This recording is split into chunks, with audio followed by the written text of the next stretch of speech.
अस्सलाम वालेकुम। Welcome to राकी का किचन। आज जा रहे हैं बीफ के शामी कबाब। तो यहाँ पर मैंने आधा किलो जो है वो बीफ लिया है और इसकी मैंने छोटे वाले जो टुकड़े हैं वो करवा लिए हैं। यहाँ पर मैंने एक पाव जो है वो चने की दाल ली है और इसे 1 घंटा पहले मैंने भिगो कर अच्छे से वॉश करके रख लिया था।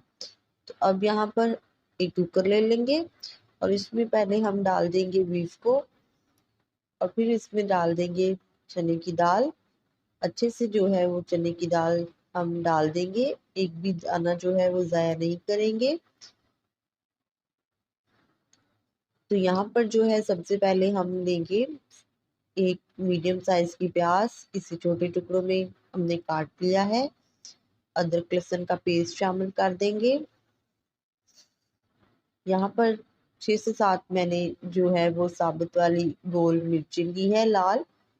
हाफ टी स्पून मैंने हल्दी शामिल कर दी है। 1 टीस्पून लाल मिर्च का पाउडर शामिल कर देंगे। 1 टीस्पून ही इसमें नमक डाल देंगे।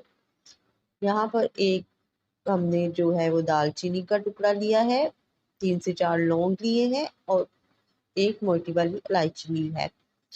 साबुत जीरा डाल देंगे और 2 गिलास पानी डालकर कुकर को बंद करके इसे अच्छे से जो है वो गला लेंगे। तो 20 मिनट के लिए हमने जो है वो विसल जो है वो लगा दी है। 20 मिनट तक जो है वो हमने इसी कुकर में जो है 2 से 3 सीटी तक हमने इसे गला लिया था। और अब हम इसे चेक कर लेते हैं। पानी जो है वो हमारा ड्राई हो चुका है। इसमें से जितने भी खड़े मसाले हैं वो सब निकाल लेंगे। दाल और गोश्त बहुत अच्छे से गल चुका है। तो अब इसे हम पीस लेंगे।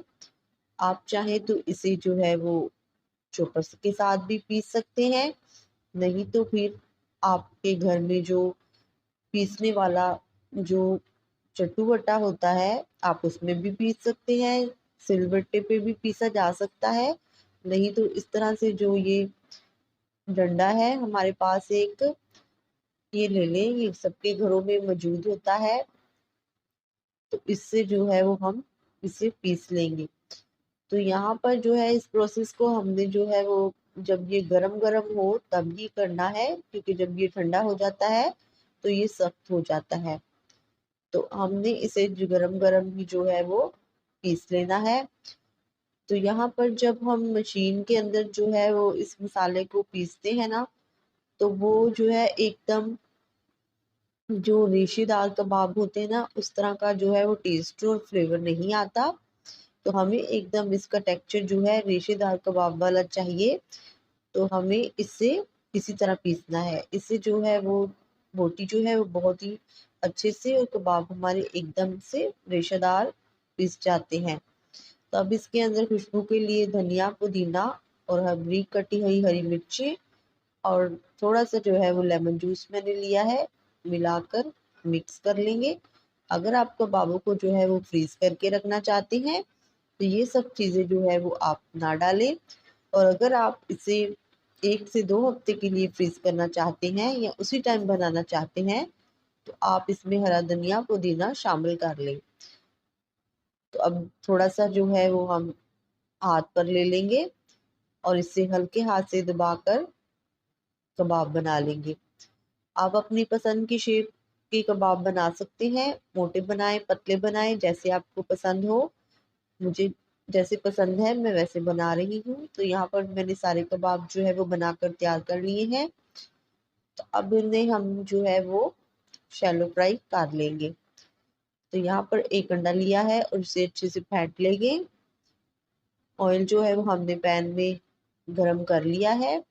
हम इसे शैलो फ्राई करेंगे, डिप कर लेंगे और एक एक कबाब को फ्राई कर लेंगे। तो पहले एक साइड से कबाब को सेक लेंगे, जब अच्छा सा कलर आ जाए तो दूसरी साइड से भी चेंज कर लेंगे। ये कबाब बहुत ही मज़ेदार बनकर तैयार होते हैं, पुलाव के साथ बहुत ही मज़ेदार लगते हैं, या केचप या फिर चटनी के साथ, या फिर ऐसे ही एज ए स्नैक्स आप इन्हें शाम के तौर पर खा सकते हैं। ये बहुत ही मज़ेदार बनकर तैयार होते हैं। तो यहाँ पर सारे कबाब फ्राई हो चुके थे, तो हमने इन्हें डिश आउट कर लिया है। इस तरह से जो है वो आप शामी कबाब का प्लेटर लगा लें और बहुत ही मज़ेदार बनकर ये कबाब जो है वो तैयार हुए हैं। आप इन्हें जो है वो ज़रूर बनाएं और इस रेसिपी को ज़रूर ट्राई करें। अगर आपको हमारी रेसिपी जो है वो पसंद आई हो तो लाइक कर दें, वीडियो को ज़्यादा से ज़्यादा शेयर कर दें, चैनल को जो है वो सब्सक्राइब कर लें। अपना और अपनों का ख्याल रखें। मुझे इजाज़त दें, तब तक के लिए चलती हूँ। खुदा हाफिज़।